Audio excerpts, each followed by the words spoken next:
Welcome back, everyone, to day 7 of the 45 Days Data Analytics Challenge. So today is all about putting in the reps.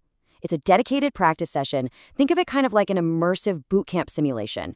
We're going to practically revise everything we picked up during that first week and solve some straightforward SQL queries. The goal here? To really cement your understanding and build up that confidence. So let's just jump right into it. Okay, let's dive into this. Here is our mission briefing for today.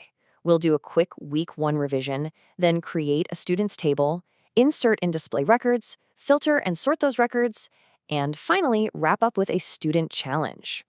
Starting off with Part 1, our Week 1 revision. Consider this our quick system diagnostics check, just to make sure all those foundational concepts are totally locked in before we start live coding. We really covered a lot of ground in Week 1, didn't we?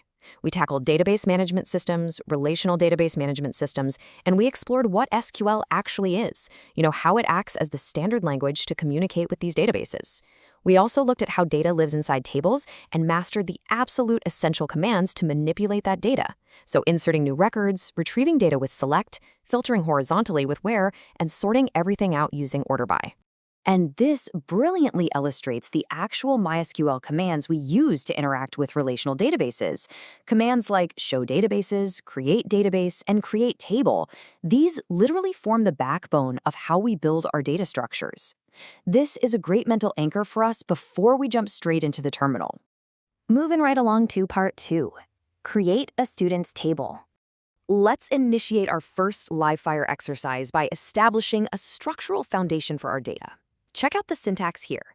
We kick things off with create table, right? Followed by the name of our table, which is students. Then inside those parentheses, we define our columns. We've got student ID set as an int, which as a quick reminder stands for integer, meaning it's only going to hold whole numbers. Next up is name set to varchar 50, which is absolutely perfect for holding text strings up to 50 characters long. And finally, marks is also set as an int to hold those numeric scores. Part 3. Insert and display records. Now, let's be real, a perfectly structured table is completely useless if there's no actual data inside it. So let's move forward and see how this builds by injecting our very first student record into the system. We're using the insert into command on our students table, followed by our values. So that's 101 for the student ID, John for the name, and 85 for his marks. And right after we do that, we immediately retrieve it using the select asterisk statement. Remember that asterisk? It's that handy wildcard that tells the database, hey, pull every single column from the students table for me. And here is the payoff. This captures the exact cause and effect of our query perfectly. By executing that select statement, the database spits out exactly what we just built, a nice, clean, organized table showing John, ID 101, sitting proudly with his 85 marks. Up next is Part 4, filter and sort records. So the crucial point here is that when you're working with thousands or even millions of rows, you absolutely must be able to target specific data. Let's break down this query to see how the where and order by clauses accomplish exactly that.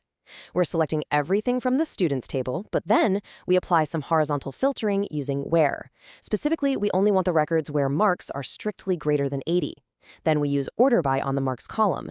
Adding that DESC keyword, which is short for descending, flips the default ascending sort, meaning the biggest numbers, the absolute highest marks, get pushed right to the very top. And here is our resulting sorted output. Now keep in mind, as our sources clearly point out, relational databases don't actually guarantee row order internally. If you just run a simple select without an order by clause, that data could come back at you in any random arrangement. No way around it.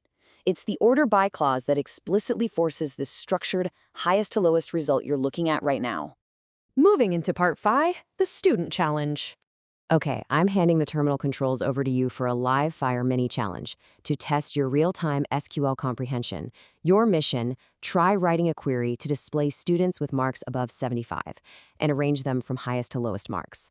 Now, what's really interesting about this is how it combines logical filtering with descending sorting. Take a quick mental pause to parse the syntax you're going to need for this. Got it? You'll need your select, from, where, and your order by DSC keywords all working together. And finally, Part 6, Day 7 Summary Task. To wrap up today's simulation, I want to emphasize that consistent practice really is the only way to truly master SQL syntax. So here's your actionable homework task for today. 1. Create a brand new students table on your own. 2. Insert 3 unique student records into it. And 3. Query those records to find marks strictly greater than 75 in descending order. Practice this until it's just second nature.